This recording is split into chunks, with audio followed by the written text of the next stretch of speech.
more question of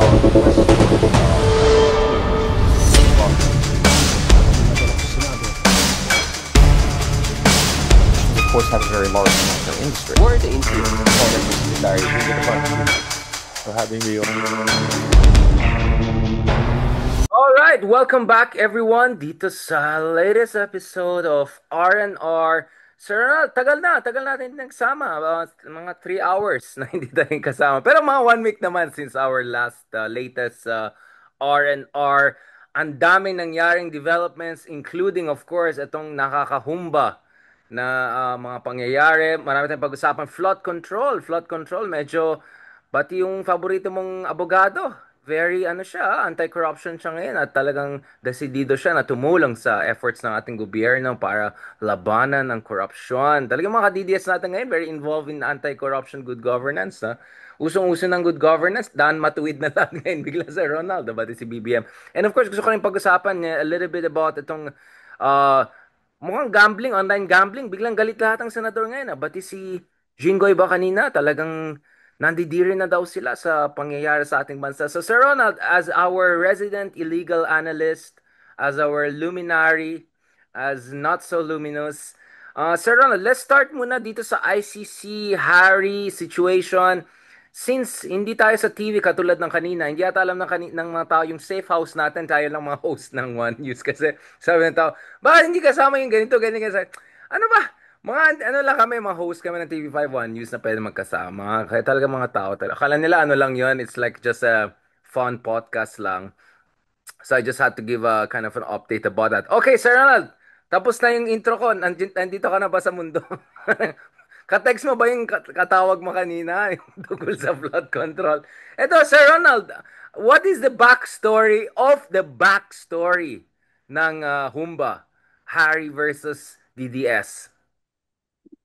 Well, ang pinagawayan nila, yung isang kainan daw na nag-gate crash daw si Harry at kumain ng maraming humba at ginamit ng isang kaaway niya na mukhang hindi naman nga nung araw lang na yon, mukhang before pa nag-aaway na sila.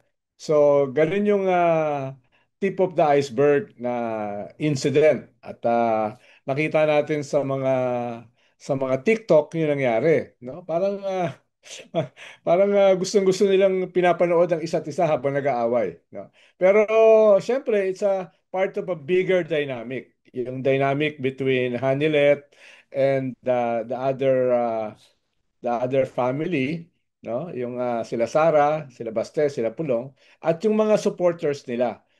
Mukhang lumalabas na si Harry, si Maharlika ay mas nakadikit kay Hanilet. Yung mga hindi pinapapasok na ngayon doon sa ICC para bumisita kay Digong at yung first family, sila Sara, sila Duterte, nakausap yung abogado ni Digong, si Kaufman.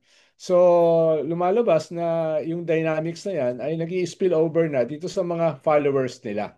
Especially yung mga characters like Harry Roque, no? Si Kifi, yung isang vlogger din na nakadikit naman kay Sara. Sila Trixie Angeles na mukhang nakadikit kay Sara. And all the other creatures in this telenovela. Before, Sir Ron, we go into morphology, biology, and physiology. Itong evolutionary theory natin ng 5 stages of DDS evolution. Sir Uh, Ronald, bakit parang walang may gusto kay Harry? Parang like no one likes Harry. Even Tatay Digong sabi niya kay Kaufman, pauwi niyo na yan. Knowing na wanted siya sa Pilipinas. Hindi ba parang mean masyado si Tatay Digong kay Harry? Hindi ba na-appreciate yung loyalty and dedication ni Harry to defending the cause? Di ba for a while nga ay nakita mo naman nung siya ay spokesperson ay kinatay na siya ni Digong na ang gulo-gulo niya, no? Ang gulo-gulo niya kaya alam ko hindi siya naisama sa slate at that time noong 2019 dahil magulo daw si Harry Roque. So even during the presidency of Digong ay madalas na niyang tapakan sa mukha yan. Pero mukhang unruffled naman si Harry ay Parang naalala ko sa Ron, alam mo yung mukha ni Season, Chavit Singson, nung nagsasayaw si Harry. Yung nagsasayaw, Nung tapos pawis yung gano'n niya, yung mga paligid parang niya. parang basang-basa yung Tapos kanyang yung tingin ni harap. Singson, parang gagawin na to lahat para lang manalo. Tingin na Eh, yan, feeling ko yung tingin ni Digong sa kanya, yung same gaze, the oh. Singson gaze, feeling ko yun din ang Digong gaze sa kanya, no? At saka siguro na alala rin ni Digong noong 2016 nung binanatan niya si Digong as a killer na dapat hindi iboto, no, na kung siya ay abogado ni Digong sa ICC, papalabas ng ICC 'yon, no, yung video na 'yon, no. So, tingin ko ay hindi ganun kahirap na kasuklaman si Harry Roque kahit ng kanyang mga kasama. Speaking of which, I mean, if you're Harry Roque, what is your ball game? Because this eventually goes to the fault lines we talked about. Because if you're Harry Roque, on the surface, you would say all he needs to do is to wait for Sara Duterte to become the next president and happy na siya ulit. Balik siya sa Pilipinas, mawala lahat ng kaso niya. Who knows, baka something even more, di ba? Uh, but some would say hindi siya malapit kay Sara. Mas malapit siya sa kabilang, dimension ng DDS universe. So baka naman not necessarily a Sara presidency will be best actually for him, or he might be just as marginalized and all. So I don't know, like if you're Harry Roque, what is your game plan? You're just gonna be a troll for the next 2, 3 years? Bastusin mo si BBM, mag-troll ka ng mga, well, takot siya sa atin, Sir Ronald. But, I mean, like, what is he gonna do? Is makikihumba lang siya for, what will be the game plan? Kasi, Sir Ronald, the Yes, reason I'm asking you is because ikaw, may game plan ka nung panahon ni Digong eh. Bigla ka nang disappear. And then biglang nag-reappear ka, you're everywhere. Like, you're in every channel except mine. And then biglang lumapit ka rin sa akin, baka naman Richard, you want to also have me on your channel. So ang inisip ko, what if Harry will pull off a Ronald Llamas in 2029? Na biglang si Harry ang guest ng lahat ng podcast. baka baka baka mahirapan. Nung hindi kasi ako lumalabas noon ay meron ako ibang ginagawa, no? Meron ako ibang ginagawa na Seryoso na matino. under the radar, no? At nung namatay yung aking boss, naging Ronin ako, masterless samurai. Kaya ah, naging hobby ko na lang yung mga ganitong klaseng podcast, no? Hobby lang to, hindi naman to career katulad mo eh. Naging wild ka sa Ronald. But I don't think Harry needs that to be wild. Tapos, I think tapos Harry will be wild regardless of Ronin or not Ronin status. hindi ko naman alam na being an asshole pala ay works in this milieu, no? Kaya edi isagad ko na being an asshole. So, Sir Ronald, wala tayong pang-edit ng mga ano. Baka shoutout naman sa mga pero, MTRCB pero tingin friends ko, natin yan. pala, wala nang value added si Harry kahit kanino eh. Yun nga yung inisip ko, Oh, ano gusto so, niya mangyari at sa buhay niya. salita naman ako kung if he can reinvent himself, no, towards something else. Kaya tingin ko ang habol na lang niya ay mag-migrate na lang, no? Hindi siya makasuhan dito at i-enjoy na yung kanyang kayamanan na kinita na mukhang dumami ng husto. Halimbawa, yung kanyang negosyo, anong kanyang pangalan ng kanyang negosyo na Lucky, 125,000 yung Lucky 8 star, yung Lucky ano, 8-8 ba yan? Ano? yung Biancham ba yun? Exactly. Oh, yeah, taray. 125 million, no? Nag-increase by 1,000 times, no? At nakita mo naman, from being just a struggling lawyer, ay nung 2022, nagbigay siya ng 37 million as a campaign contribution kay Sara Duterte. So, ibig sabihin talagang Wait lang, if you gave 30 million, what does that mean? Because usually you shouldn't give more than point one zero point zero 5% zero to point zero 40. zero 0.001% of your wealth for things like that, right? Usually that's like there's a formula eh. You don't At give more than 1%. isang dahilan kung bakit siya lumabas ng bansa ay hawak ng gobyerno yung kanyang mga bank accounts, including dollar accounts. So alam nila yung lalabas siguro yan kung sakali mahuli siya. No? Kaya he can enjoy whatever wealth yung nailabas niya uh, diyan sa Europe. Hindi na rin naman siya ganun kabata. So, mas ang kawawa yung kanyang pamilya. What will happen to them? Dahil mukhang yung kanyang asawa ay lumabas din ng bansa dahil hinahunting din. no? Hinahunting din ng law But is it also possible, Sir Ronald, that I mean, he got mixed up with the wrong people. I'm talking about Pogo people. Hindi ba nakakatakot din yan? You know, when you get into bed with those kind of people, hindi ba like, I'm not talking about the government and like official channels. Hindi kaya he Mm. also got into the wrong crowd and now he's having hard time kasi para mafia yan, di ba? Once you get in, there's no way out. Mukhang wala naman siyang balak na umalis doon sa circle na yon.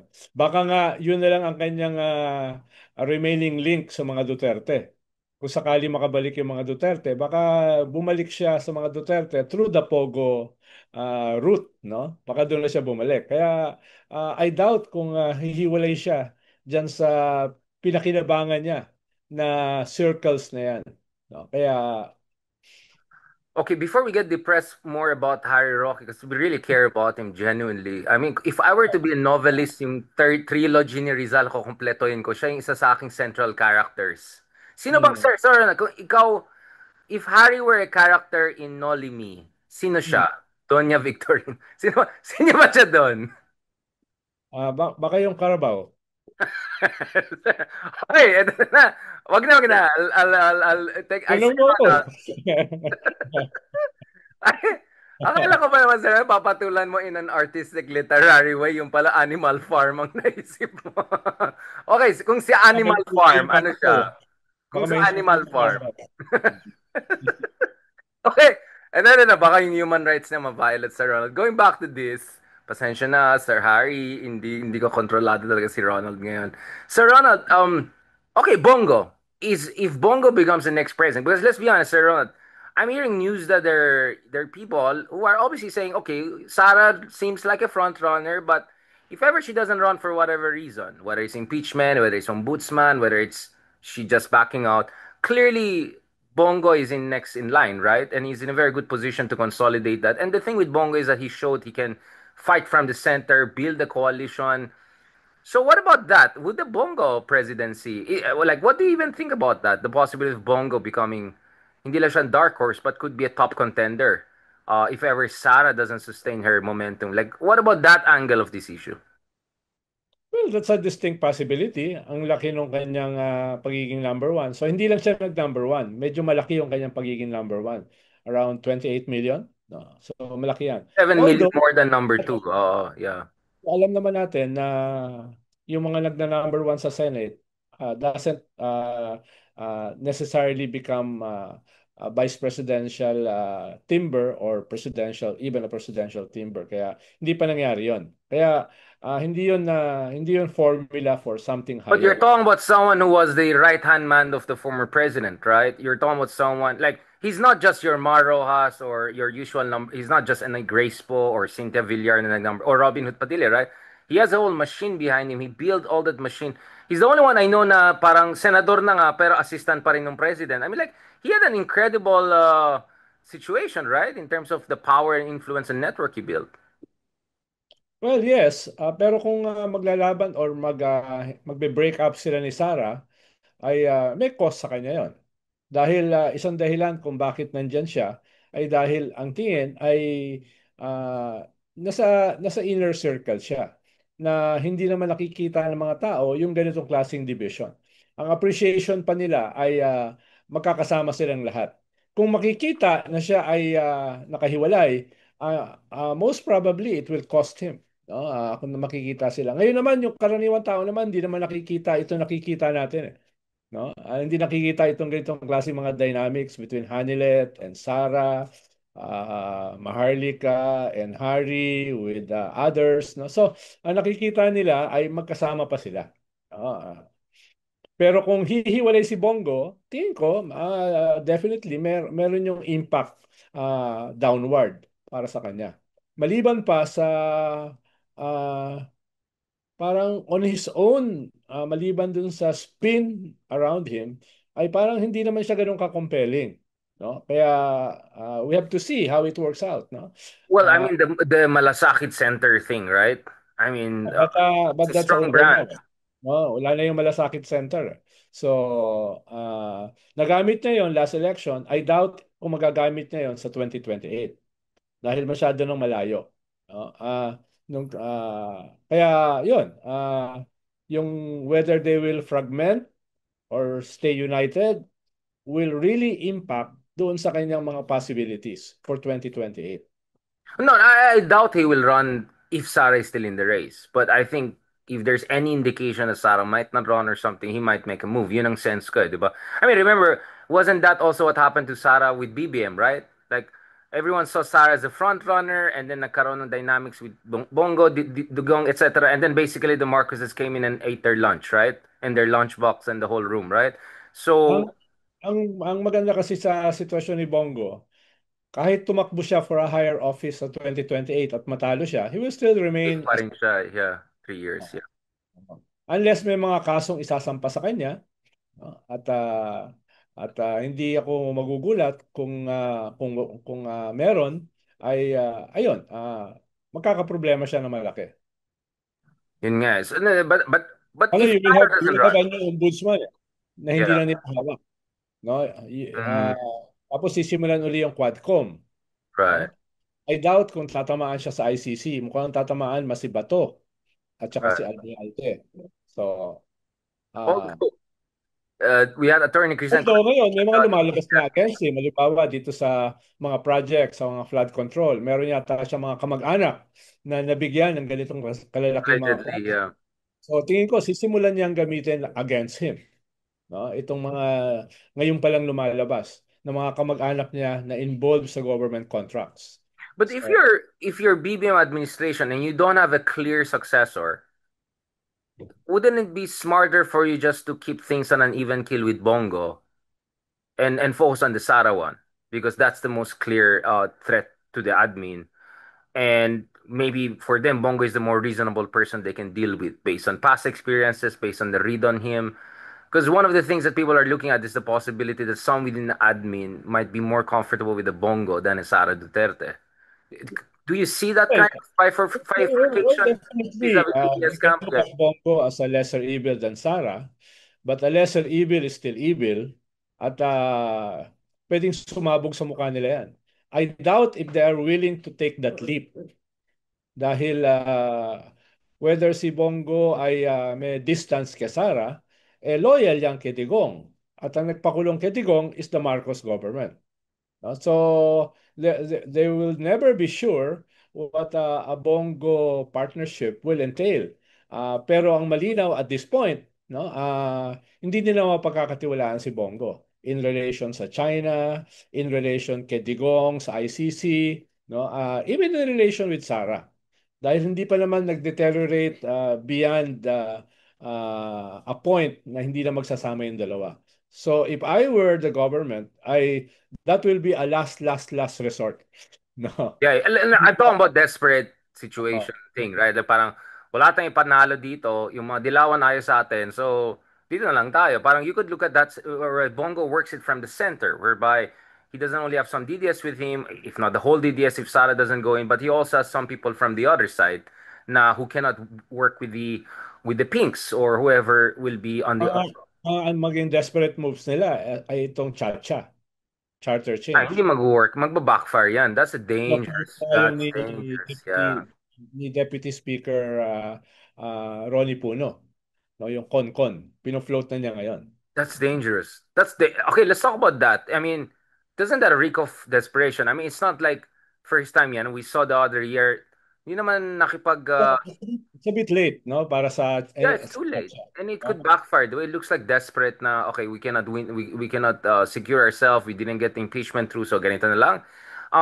But going back to this, Sir Ronald, on the whole admin situation. I mean, if you're BBM right now, what is your calculus? Because he's kind of doing the Dan Matuid, right? Like, what's going on here, right? I mean, of course, we want Dan Matuid na totoo, but it's like, medyo, hindi naman off-brand, but it will Well, take effort for I think BBM to it's much operationalize less this than that. and make this look I think authentic, it's much right? less than that. I think he's trying to do the populist card. No? Ang tanong, alam ba niya yung mga intricacies nung kanyang pinasukan na itong populist card ay can explode in his face. Lalo na kung tatamaan dito ay yung mga allies niya which is holding things together. Halimbawa sa Congress. Huwag mong kalimutan, may threat sa kanya si Sara to impeach him. No? At kung may impeach siya ni Sara before the elections, that will make Sara an almost sure winner sa 2028. No? Kung Yun nga eh. sakali. Right. So, ang problema ko kasi, ang hirap kasi pasukan ng utak ni BBM eh. At this point, parang may element siya of a strategy. For the past 3 years, parang walang strategy. Ngayon, may counting element of a strategy on a populist card. Hindi ko sigurado kung yung strategy na yan is well planned out. No? Stage 1, stage 2, stage 3, contingency 1, contingency 2, contingency 3. Because Or if baka you Deng Xiaoping, let's just cross the river and fill the stones. Baka ganun ang Sir Ronald ang vibes natin. po ay masyadong magaling si Deng Xiaoping kumpara kay Medyo PBBM. yeah, yeah, very statecraft Oh, level yung mga yun eh. itong mga guys na ito, nasa kwanto, nasa global level yung mga yan. No? At saka, medyo, Waldorf. Waldorf. medyo a universe away. No? Uh, not that I'm asking for a Deng Xiaoping kind of leader, although I respect his market Baka opening. mas ang kailangan pa niya, Xiao and Lai. Kind of Zhou advantage. Enlai, yeah. Medyo masyadong, yun ang sobrang high level, sir. Medyo Oo. chance of the 20th century level yata, Sir Ronald. Baka Pragmatic ikaw, sir, hindi revolutionary. mo maabutan, Sir Ronald. A pragmatic revolutionary. No? I mean, yeah, people always give credit to Mao Zedong, but people forget it was really Kissinger meeting Zhou Enlai that set the tone for the détente and the whole U.S.-China, counter maneuvers against the Soviet Union and all of that. But yeah, definitely Zhou Enlai, and he was really a suave guy, no? Yung sa Bandung conference, like everyone kasi remembers Mao Zedong, and they forget there was a Zhou Enlai. That was really an elegant, He yeah. was almost destroyed uh, ng Gang of Four. No? At least he survived. At nung pumasok si Deng Xiaoping, siya yung naging most important element ng core group ni Deng Xiaoping. The ideologue, the foreign minister, no? The operator, no? etc. United Front, he's the one who negotiated with Kuomintang versus the Japanese Imperial Forces. So, I mean, really, really next level guy. Uh, Sino kayang pwedeng Gang of Four ng DTS, Sir Ronald? If ever tuloy-tuloy yung civil war nila. Magkakaroon ba sila ng Gang of Four din, Sir Ronald? Mga DTS. Baka gang lang. Baka gangrene. But kidding aside, let's go to the issue of flood control again, sir, because this is very important. I'm really amazed at how many ka-DDS, yung isa nga DPWH secretary pa ng panahon ni Digong, like they're so into this good governance, audit natin mga flood control. Well, last time I checked, we spent more than any other admin under Digong. Last time I checked, right? More than 12,000 projects reportedly were finished during Digong.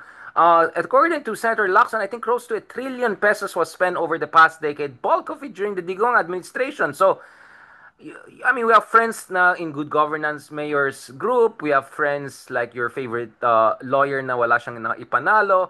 We have a couple of other interesting group of people, all of them converging on this issue of good governance, Dan Matuid. What is your read of the flood control issue?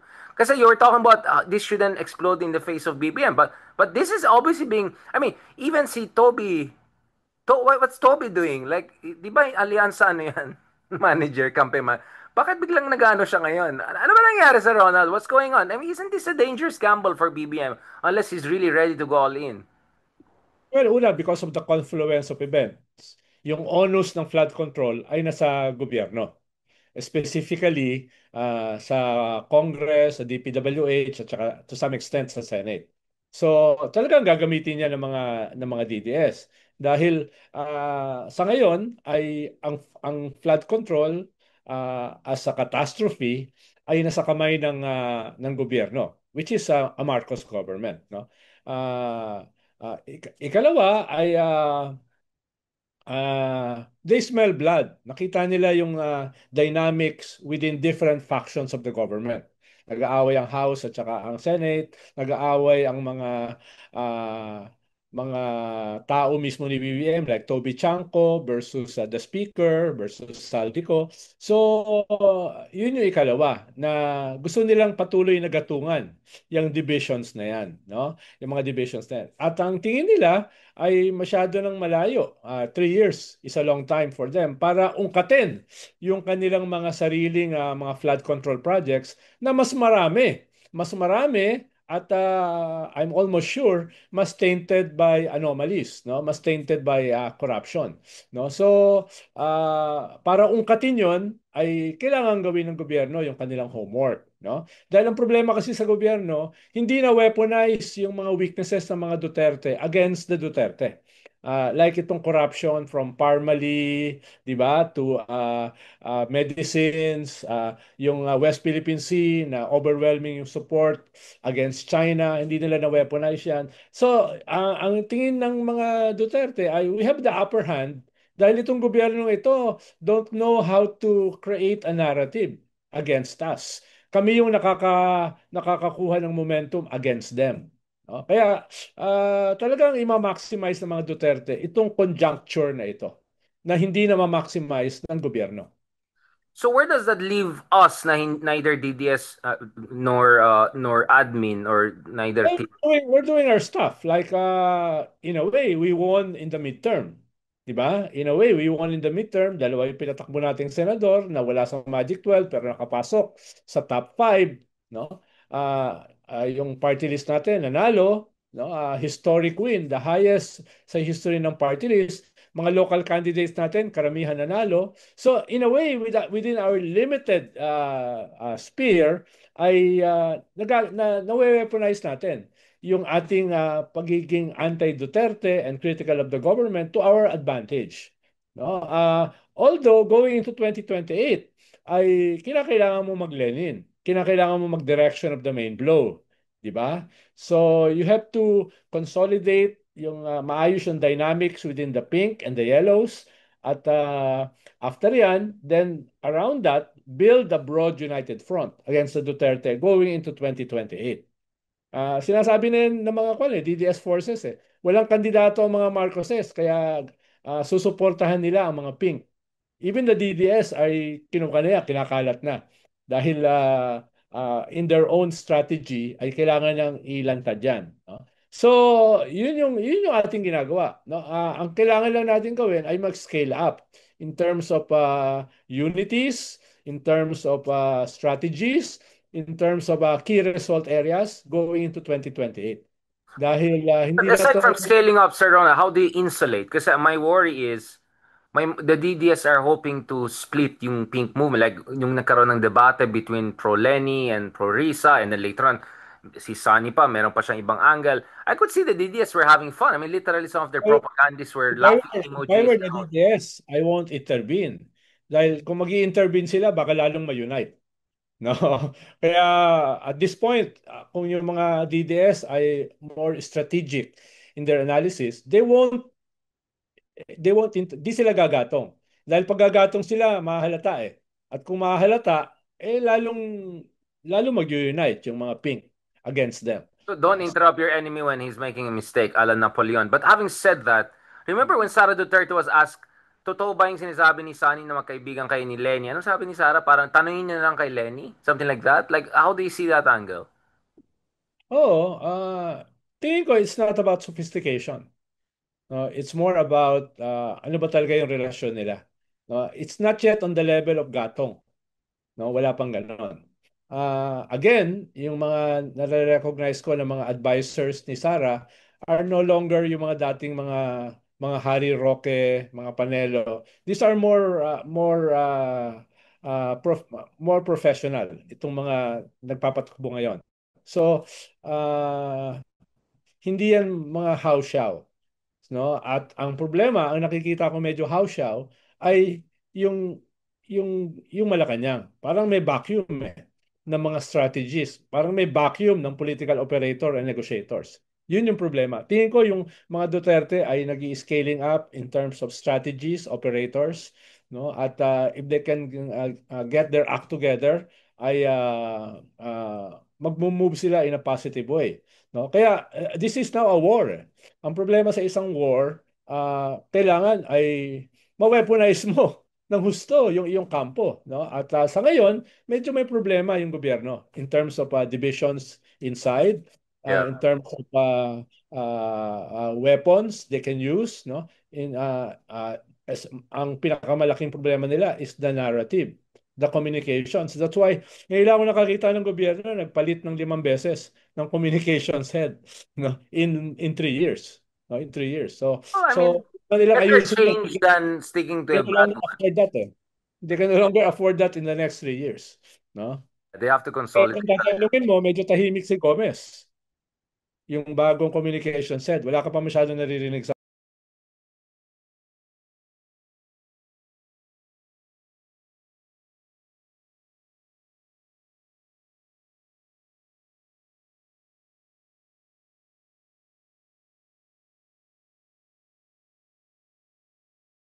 Top 15 contractors, ito yung share ng project na kuha nila. Did you ever imagine, Sir Ronald, you'll see a Ferdinand Marcos making a presentation like that? I could imagine the Pinoy or Mauro Has doing that or Lenny, but Ferdinand Marcos making a PowerPoint presentation with the press conference, ganon?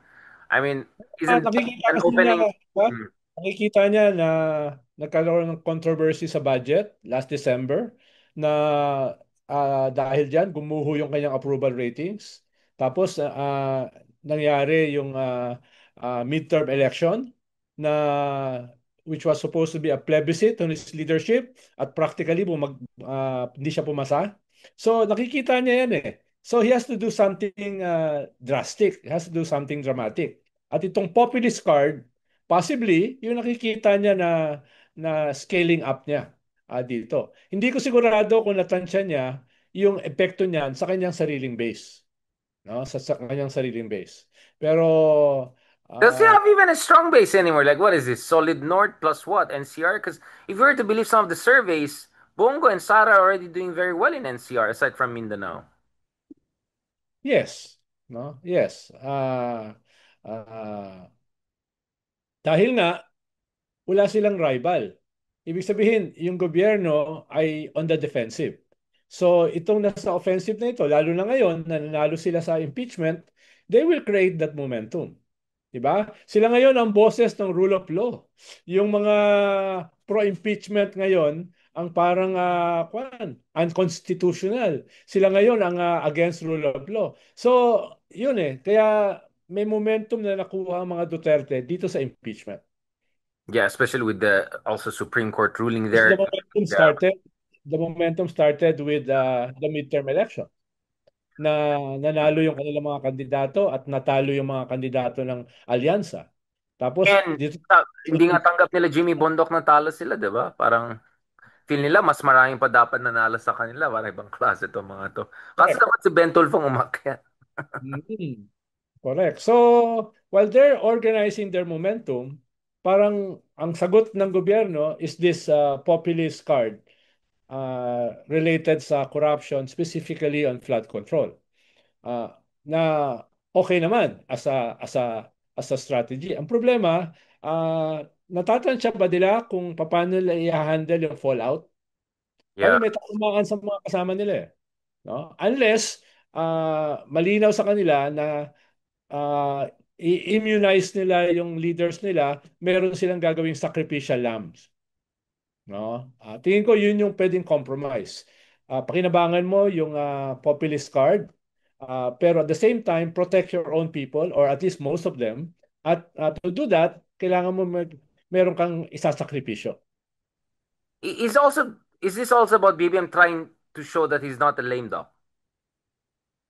Of course, no? Of course, no? Na parang he's still in control, no? At don't count him out yet. Pero bahagi kasi niyan ay kaya nga balancing act eh. Bahagi niyan ay mapigilan mo yung momentum ng mga Duterte. At dahil wala kang ginawa do sa impeachment ni Sara, nakatulong ka do sa kanyang momentum, no? Inuulit ko, the presidency is a very strong institution. Kung alam mo paano gamitin yan, perhaps nanalo yung impeachment. No? Both in the Senate and in the Supreme Court. If you Tumaas ang kilay ng tao dito, so inevitably I have to ask this question. What was that whole BBM throwing shades at Jesus Cordero trying to join the Supreme Court all about? Because from what we understand, it's not like BBM stance was very clear also on this issue, right? What was all about? Like, I don't think, first of all, I don't think he articulated it optimally, to put it nicely. But like, why would you throw shades at cheese like that in an event like that? Doesn't that even make the situation worse? I just don't get what was the logic of that. Parang trying to dress down cheese It there. was a job. It was a job couch as a joke, no? Kaya dahil because of that, people are confused like you on how to Kasi interpret parang sa that. akin, it was a joke, joke. Parang draped in a job. Parang ganun lang, parang baliktad ang dating niya sa akin eh. Kaya nga, Kaya, pwedeng isipin ng iba, it was more of a job. Isipin ng iba, it was more of a joke. Or isipin ng iba, what was that about? wala lang. Like, What was that about? okay, So, let's move on. Actually, I wanted either to a joke repost or it a eh. And then job. sabi ko, yeah, but it doesn't, it's Para not mas reflect. marami yung iisip na, what was that about? It wasn't a joke and it wasn't a job. So what kind of creature was it? So Yeah, like that was a category error. Like how do I put it? Well, let's talk about cheese because according to Harry Roque, Sir Ronald, I think medyo huli sa balita si Harry Roque sa mga ganitong balita. We heard this 2, 3 months ago pa na it's Cheese positioning himself as a candidate of the admin that basically ang argument ni Cheese, but di ba, we were talking about this like March pa yata or something like that, na Cheese trying to convince the admin na hilaw tong impeachment na to, forget about it. But why would Harry Roque say that now in August 2025? Like medyo huli siya sa analysis yata. Medyo, this is so 4 months ago. ganun talaga pag nalulunod ka sa humba. Kailangan umangat ka muna Post-humba, ano ba to? to catch some air, no? Yung hirap yan pagkain ka ng kain ng humba eh, no? Medyo kang muna, no? Kumuha ka ng fresh air dun sa field of tulips, no? Sa With Netherlands. rainbow. And then Ah, naka-bike ka. Talaga to si... stuffed toy na unicorn Oo. na Maman. rainbow yung colors, no? Wala akong naisip pahiwatig sa Clearly, he's rainbow. not a good political analyst nor a vlogger. But, um, where does this leave Cheese now? Should Cheese be worried about his own... Please ay patuloy na bumababa, no? Yun sigurado ko. Patuloy siyang bumababa. At ang problema, dinadrag niya yung Senate with him. Imagine for the first time mas mataas ang Mas Congress. mataas ang lower house kaysa upper house. That tells you a Ano lot. nangyayari yun, no? Pero siya mismo personally, tingin ko tatamaan siya dito sa Fort Worth, Sa flood tatamaan siya control. impeachment, tatamaan siya sa insertions, tatamaan siya dito sa flood control, tatamaan siya rito sa maraming bagay na lalabas at lalabas pa. No? At yung kanyang handling, no, parang alam ko si Cheese may magandang kanyan communications team. Pero even a communications team niya ay hindi na-handle ng maayos. Baka ma-joint session. Itong lahat ng banat sa kanya. No? Itong lahat ng banat. Kaya No, I tingnan mo, mean, siya. yeah. Dati cool lang siya eh. Ngayon, yung kanyang mga Napipikon na siya. gawa sa, Napipikon na siya, sa yes. flood control, etc. ay para siyang barangay captain na asar. Di ba? Napipikon na siya, Nawala yes. yung kanyang gravitas eh. Nawala yung kanyang yung kanyang sophistication. Yung No? kanyang zero Iwan yung kanyang self-confidence. sophistication sa kanyang kilay. Kung nga dyan, kilay curve eh. Yung, imagine mo, kay Zubiri pala, ang taas pala ng approval ng biglang drrrr, ganyan. At Patapak pa pang kilay eh. Oh, kilay curve. papanoorin mo, halimbawa kanina, yung interpellation ni Kwan, ni Ingoy? Tito Sen, Ay, ni Tito Soto. Magaling ah. Magaling si Tito Sen ha. hindi, Gumagaling. like, that's my worry eh. Kahapon, When you think kay when Joey everyone is Villanueva, impressed with Tito Sen, like, interpellation niya ngayon, di ba? Yung gumagaling, nagugulat ako. but Tito Sen is really going for it, no? Kasi if the intel to Mabilis us is kasi eh. true, he came close to grabbing the position, 'di ba? Mukhang may kulang na naman nangyari, Hausyaw na naman. But um you think Tito Sen really has a good chance? Kasi mukhang very unstable yung Senate leadership eh. Lalo if Cheese is gonna face more and more pressure on multiple fronts as it... Sa Senate, it can happen overnight. May makuha kang 13 senators, di tapos ka, Senate President. No? Kung halimbawa, maasar sa yung presidente, pwedeng makakuha yon. Paano? Karamihan naman sa Senate Senators, administration eh. So makakuha lang siya ng 6, 7 para samahan yung minority, then nabago na yung Senate President. No? At kung ikaw ay presidente, you can easily get 6 or 7 senators. So it can change overnight. Uh, Yeah, we saw that with the Mig Zubir. I mean, as Mig Zubir said, diba? I've seen strange things in my life, and then suddenly si Bongo na si Bato pala na I'll be there to the end of the world. Next thing you know, ay bumoto ako sa kabila, diba? Um, Okay, let's talk about this because suddenly itong mga senators natin, marami sa kanila galit na galit ngayon sa itong online gambling. Itong mga issues sa Ronald, again, mga huli sa balita yata sila, mga 4 months na natin pinag-usapan itong gambling crisis in the country. Ganun. Bilang ngayon, diring-diri yung isang senador. Hindi ko sinabi na Talaga siya. convicted to, pero ito, yung isang senador na ano, Crisis, bilang diring-diri crisis, siya. crisis level talaga siya eh. May nakakausap akong isang vice governor, hindi ko na babanggitin kung sino, na sabi niya ay tumataas ang kwan dito, ang suicide because of e-gambling. No? At kabataan. Dahil very accessible sa kabataan Yung siyempre murang edad tapos hindi pa yan sanay katulad mo sa tragedies no sa blows of life no so No, no, sa no. mga Akala sa ko this will be our first episode without you bullying me. And bully kunya actually tingnan inaangat si kita Randy ha? to, nahuli ng mami ko. Sabi ko, bakit si Randy Dryden? Nakiki-Ronald siya. Sabi ko, kaya, alam mo, nahuli ka ng mami ko, binubuli mo ako doon sa indirect contempt. Sabi niya, ganyan. Sabi niya, ay, napansin niya. Kung ano pa si Randy, hindi lang niya dininay, ay, napansin niya. Napapansin talaga. Si Ronald. It's nice to have fun do sa indirect contempt. Di ba? Yun ang talagang Halimbawa, gang of four ang kalaban. if it was the other shoe, I'm sure you will enjoy making fun of my indirect contempt. So, Pero it's not like your hopeless case pa. I think baka mapansin ka rin eventually. Papunta naman tayo dyan sa Ronald eh. But, no, so yung online gambling, do you think we're going towards total ban na talaga? Kasi suddenly, ano, ang daming pera-pera nagagawa. ng usapan. Hindi lang civil society, yung simbahan is really up in arms, no? At nararamdaman niya ng mga politiko. Siyempre, yung mga politiko, pinapakiramdaman din nila yung climate, eh. So nakikita nila, wala naman silang pakinabang sa online gambling. Ang nakikinabang diyan is PAGCOR, no? At saka mga ilang negosyante. Ikalawa ay tingin nila pine-pressure na sila ng kanilang mga constituency. Anong gagawin niyo diyan? Bakit tahimik kayo? So nakikita nila nagiging perfect storm for them.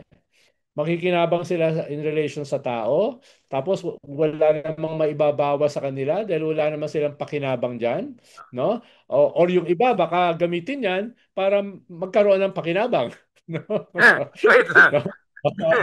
Parang Sa iba ngayon na yan wala. sa Ronald. Parang ibang Pero jiu-jitsu. pero for now it's the most unpopular game in town, no? Kaya Like, good luck sa'yo kung abogado ka ng mga flood control contractors or spokesman ka. Naalam mo yung spokesman ni Binay hinimatay?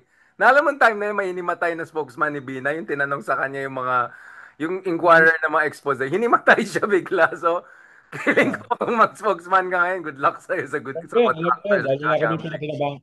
wala kaming kwan eh. Wala kaming involvement noon eh. Kaya Yan ang pinapanood ko gusto lang. ko sa'yo sa Ronald. Na-obvious talaga kung may involvement ka. Hindi, may denial ka agad. Parang kang Kremlin. Whenever Kremlin said, wala kaming kinalaman sa nangyari sa Ukraine or Kazakhstan or whatever, like, oh, Yan, so there is a parang si Joel Villanueva. Walang senador na may kinalaman dyan sa flood control. Di ba? Just a few hours tapos ang yeah. press con ni BBM, no? Tapos paliwanag siya. DPWH, no? No. Was there ever a time na humingi ako sa iyo ng pabor in relation sa flood control? Wala naman nagtatanong. Wala, kanina, yun ang ginawa. Wala naman nagtatanong. So, lalo ka naging defensive. No, bakit mo tinanong yun? So, lalo naging suspicious ngayon ng mga tao. No? Ito na, last part na natin, Sir Ronald. Habol ko na yung gym. So, where are we in terms of yung nurturing the pink movement, the progressive movement, the non-DDS, non-loyalist movement, or at least building a grand coalition? Nasa ere pa rin ba tayo? Or you think there's still good indications that things are moving in the right direction? Like, do you think You know, Lenny is doing that there to are mayors for good governance? Like, what is going on here? well, I think there are moves now to fix yung mga dynamics na nangyari because of the 2025 midterm elections. Tingin ko may mga moves na doon. Ikalawa ay tingin ko ay within the next few months, what will dominate will be the anti-Sara campaign after the failure of the impeachment. No, Quadcom, Ombudsman, street, dadalhin sa kalsada yung impeachment, ICC. So, tingin ko with this different tracks, ay magkakaroon ng unity yung pink at saka yellow dahil a lot of this silang gagawa eh. Hindi kaya itong gawin ng isang grupo lang eh. So lahat sila gagawa. So magkakaroon ng working relationship. They will be part of a strategy, no? As well as tingin ko merong gagawin ng mga gatherings para mabawasan yung dynamics. And then at a certain time, mag-uusap-usap yung mga principals. No? Kaya optimistic ako. Dahil 2028 is a survival battle. Not only for the Marcoses, but for the Pink. No?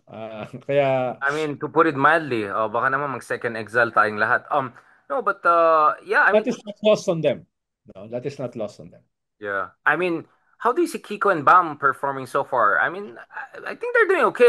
Kiko, I think, is doing very well. I mean, the way na binasag lang niya si si Boy Sile doon sa issue ng criminal liability issue, etc. Like the way he was explaining it, diba? Like parang in a very elementary, parang sa barangay hall lang siya nag-explain.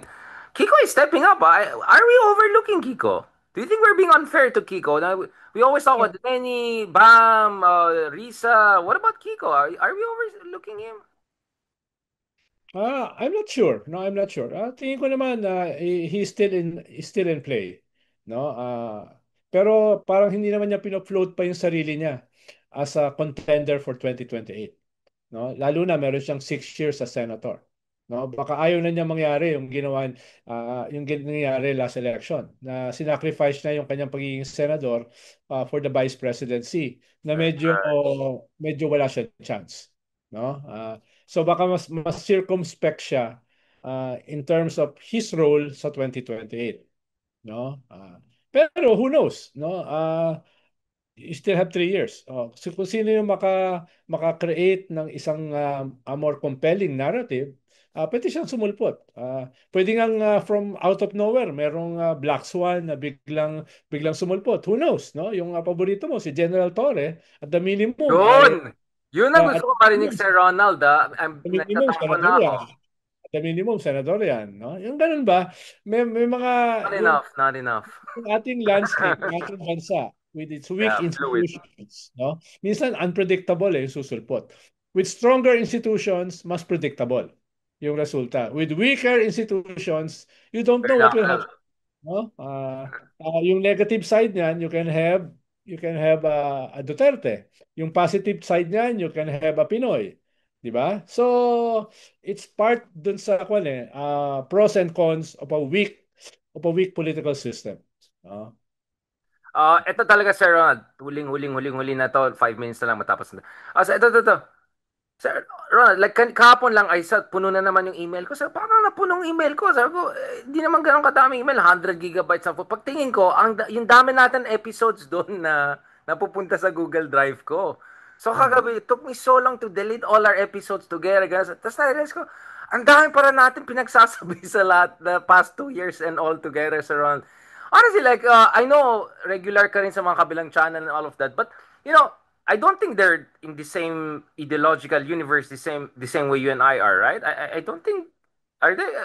Parang, I think the two of us are the closest in terms of, at least among the magulong, Well, dito kasi napag-uusapan ng ideology. we talk about Gramsci, Lenin. I don't think you talk about Lenin, Gramsci dun Para sa, sa ibang channel na napag-uusapan ko si Lenin o si Gramsci or si Trotsky or globalization. No? So medyo iba yung dito. or Pero kahit liberal. dito kasi hindi natin iniiwasan natin 'yan dahil baka mahirapan ding unawain ng ating mga Red tagapakinig. tag tayo. But having said that, Sir Pero Ronald, dito napag-uusapan natin ng political spectrum.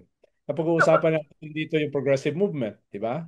Well, having So said that, yun nga, like the appreciation that people are having, because of course they know you on different platforms, but they said one thing that they appreciated with R&R is you make progressive concepts, frameworks, paradigms uh, more relatable, more understandable, humorous. Kasi ang tingin nila pag progressive, eto yung aktivista, parating gusto away, tapos nakikita tayong dalawa, nagtatawanan lang tayo, humba-humba lang tayo. So parang, and then like, but actually may sense yung sinasabi nila minsan, di ba? So some are saying, baka maybe this is a kind of a, maybe this could be a template for progressives in situations like in the Philippines. Now, let's be honest, medyo mas center-right ang Philippines, to put it mildly, right? Ideologically, if I can put it that way. Like, maybe this is a template, sir. Do you see it that way? Or maybe I'm overreading into this. Baka natatawa lang sila sa atin. Yeah, tingin ko it could be, no? Not necessarily nandun na tayo. Halimbawa, nakakausap natin, dito lang natin nakakausap si Walden, no? So, dito natin na pag-uusapan yung leaders ng kaliwa, na si Dodong na pumanaw na, si Randy David, etc., etc. So, in other guesting, hindi naman natin sila na pag-uusapan eh. So, maganda na dagdagan pa ito going into 2028. Then hindi naman sapat na magbuo ka lang ng broad front against the Duterte. Dapat within that, merong mas malapot na mga cadres na involved para kung sakaling manalo ay hindi naman magkaroon lamang ng liberal democratic moment. Kailangan within that moment meron kang strong progressive pole. So ayun, so kasabay ng ating mga pinag-uusapan ay dapat i-strengthen pa rin yung progressive pole for all its flaws, for all its weaknesses, no? Kaya ayun, tingin ko ay in a way, kailangan ding i-scale up yon. And Going into... are we being fair with using our I mean, I discussed this with Kapersi. People have noticed how much Justice Carpio chuckles on this show. But some people are wondering, ano ba to, Sir Ronald, yung medyo humorous personalities natin. Do you think this is really the way forward? Because I told your principal back in the day, I told him, kasi pagkaalam ko, si Merkel lang medyo inaano niya. I said, we're not a Germanic Nordic society, we're a Latin society. So you need to use humor and basically Iberian island Malayan humor. Ikaw, Sarah, were you always funny like this? Or you realize this is what really this is how you can couch? Diba kanina sabi mo kay BBM hindi mo alam kung yung jab couch in a joke or joke couch in a jab. Is this, Sir Ronald, your ideological couch in humor, or humor ka lang nagkataon lang naging ideological ka? Sige na. Katulad ng sinabi ko kanina, no? Hindi naman nagbago si Harry Roque. Character na niya yan. In a way, yung ako ngayon, ito na yung character ko noon. Naalala ko nung 80s sa isang coalition meeting. ah sabi ko doon sa isang leader nung ah, nung dominant left group noon. Oh. Dito lang natin pwedeng pagtawanan at lapastanganin itong grupo na ito nang hindi tayo pinapatay. So tawanan, tawanan. Sabi nung tao na nirefer ko, don't be too sure. Sabi niya gano'n. Ibig sabihin, kahit nung panahon na yon, nung 80s, ang tawag na sa akin ni Father Edicio de la Torre, nila Boy Morales, no? Nila Joel Rocamora, ang tawag na nila sa akin, heckler. No? Heckler. Yeah, Doon which is ko nila narinig yung salitang heckler. so That was... before Tulfo, since we discussed Torre, we should, and Trillanes to a certain degree, the other letter T is Tulfo. Were you the heckler before the Tulfos? Well, in a way, no? Talagang kwan yun. Dahil nga, may iba't ibang political tendencies noon nung binuo namin yung mga coalitions. Yun yung golden age of coalition. LACC, no? Yung Freedom from Death Coalition, Congress for the People's Agrarian Reform, National Movement for Civil Liberties. Ito yung first time na nagsama-sama ito. At to diffuse the tensions, to diffuse yung long-standing ideological battles itong mga grupong ito, somebody has to make some jokes. At nung panahon na yon, yun ang naging role ko. Yeah, I mean, if people want to realize how serious Ronald is as a historical figure, please read yung Filipino Social Democracy Origins and Characteristics written by my former colleague at Ateneo, si Dr. Benji Tolosa Jr., no? Don Sir Ronald, you're discussed as a very serious historical figure. And to be honest, hindi ko siya ma-reconcile doon sa mga kalokohan natin kay Harry. Like, the way you're talking was, di ba seryoso si Dr. Tolosa, di ba? I mean, he's a very nice guy. Di ba? Parang, the way he talks about Ronald Llamas, one of the pillars, ganyan, like, ito ba yung kasama ko dito? Like, di ba? Like, ikaw, when you read about yourself written in a very serious sense, But let's it was a time of serious ideological debates. Yun yung panahon na pinag-uusapan ang maraming mga ideologies na hindi na pinag-uusapan ngayon. Ayun ito. yun. Kaya nga, di ba, I asked Walden dun sa From Marx to Marcos, di ba? Sabi ko, what's the difference? Are we living in a post-ideological end of history? Because before, people really believe in a certain end of history, right? Like towards socialism, whatever, utopia. Ngayon, wala na eh. Postmodern na tayo sa Ronald. So, I like, honestly, when I was reading that, he's Nagugulat just nga ako sa the mga debate Ronald ngayon. Llamas. Yung mga debate ngayon ay 90% identity. Kaya nga sabi ko kay Nathan Kimpo, Nathan, kilala mo si Nathan, di ba? Nagtuturo sa Japan. Sabi ko, Nathan, hindi pa natin pagdedebatihan dito ang class struggle. Puro na lang ba identity issue sa pagdedebatihan natin dito? Pati siya, no? Like, yeah. No, I mean, there's nothing wrong with fighting for minority, rights and all. Ang akin lang, let's not forget the class element, di ba? I mean, Eh, I kasi think lahat yun ay nakalink sa class. No? Hindi to usapin ng dominant, determinant, pero class is underlying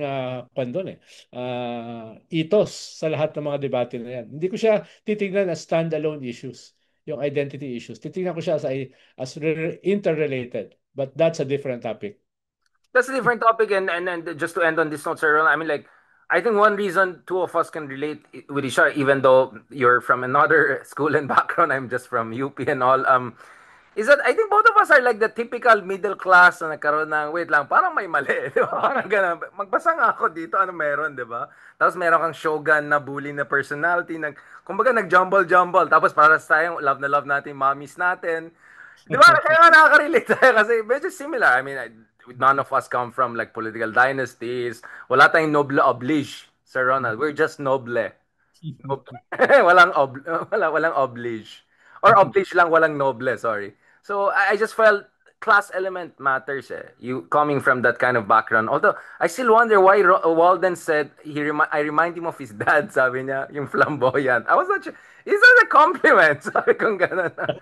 Let's be honest, Ronald, that's the only time I saw you a bit nervous. You were nervous that day. Eh, Ayan. dapat na natin kausapin ulit si Walter. Ha? Oh, speaking of that, on that note, let's send it. Yeah, definitely. I'll send this to Sir Walden. Sabi ko, Sir Walden, I think this calls for another Marks and Marcos episode 3. Tuwan-tuwa si Walden. Although medyo bully ka rin sa episode na yan, Ronald. Kaya buti nga umalis ka. Tama na. Mag-usap na kami ni Walden. That was good. Love na love ko yan. Kasi yun nga, we can agree to disagree. That's what people always forget. On that note, thank you so much, Sir Ronald. This is what Yes. I love about our conversation. We can do our parang safe space kasi siya for us to think progressive ideological ways in ways unfortunately we may not feel as confident in other platforms. So thank you, Sir Ronald, for helping us create this kind of safe and funny zone. At sabi nga nila, Sir Ronald, may bago ka ng Sir Ronald. You're now yung sub-request niyo. You're now a national treasure, Sir Ronald. Ronald National. So pwede ka nang ilagay sa museum sa likod mo. May Sabi nga, Ronald. sabi nga ng bunso ko, eh di wow. Eddie Wow. Kuha tayong t-shirt, no? Eddie Wow. Eddie Wow. Sir, on that note, thank you very much. God bless and talk to Okay, you see soon. you. Salamat. Pahinga ka na, Sir Ronald. See you soon.